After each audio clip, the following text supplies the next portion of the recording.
ನಾಯಕ ಸಮುದಾಯದಿಂದ ತೇರು ಕಟ್ಟುವ ಕಾರ್ಯಕ್ಕೆ ತಯಾರಿ. ಗಂಡುಗಲಿ ಕುಮಾರರಾಮನ ಅಕ್ಕನ ಮಕ್ಕಳಾದ ಹರಿಹರ ಬುಕ್ಕರ ಸಂಗಮ ಮನೆತನದ ಪ್ರಸಿದ್ಧ ಅರಸ ಪ್ರೌಢದೇವರಾಯರ ಕಾಲದಲ್ಲಿ ನಿರ್ಮಾಣಗೊಂಡಿರುವ ಗಂಗಾವತಿಯ ಇತಿಹಾಸ ಪ್ರಸಿದ್ಧ ಹಿರೇಜಂತಕಲ್ಲಿನ ಶ್ರೀ ಪ್ರಸನ್ನ ಪಂಪಾ ವಿರೂಪಾಕ್ಷ ದೇವರ ರಥೋತ್ಸವದ ಅಂಗವಾಗಿ ನಡೆಯುವ ರಥ ಕಟ್ಟುವ ಕಾರ್ಯಕ್ಕೆ ನಗರದ ವಾಲ್ಮೀಕಿ ನಾಯಕ ಸಮುದಾಯದ ಹಿರಿಯರು ತಮ್ಮ ಸಂಪ್ರದಾಯದಂತೆ ರಥ ಕಟ್ಟಲು ಪ್ರಾರಂಭಿಸಿದರು.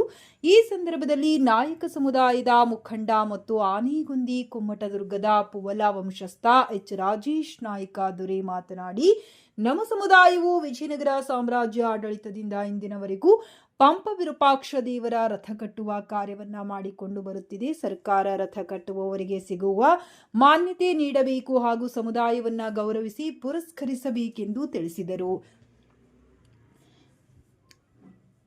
ಹೆಸೂರು ಯಮನಪ್ಪ ಒಡ್ಡರಹಟ್ಟಿ, ರಮೇಶ್ ಗುಡೇಕಲ್, ಪಂಪಾಪತಿ, ಜಿ ಹುಲಗಪ್ಪ ನಾಯ್ಕ, ಹೆಸರೂರು ನಾಗಪ್ಪ, ಕೃಷ್ಣಾಕೋರ್, ಹೆಚ್ ಹನುಮ, ಮುದಗಲ್ ದುರ್ಗಪ್ಪ, ವತ್ಲಿ ಮಾರೆಪ್ಪ, ಸಿದ್ದಾಪುರ, ಅಂಬರೀಶ್ ಸಿದ್ದಾಕಿ, ಕನಕಪ್ಪ, ಹೆಚ್ ಎಂ ನಾಗಲಿಂಗ ಇತರರು ಉಪಸ್ಥಿತರಿದ್ದರು.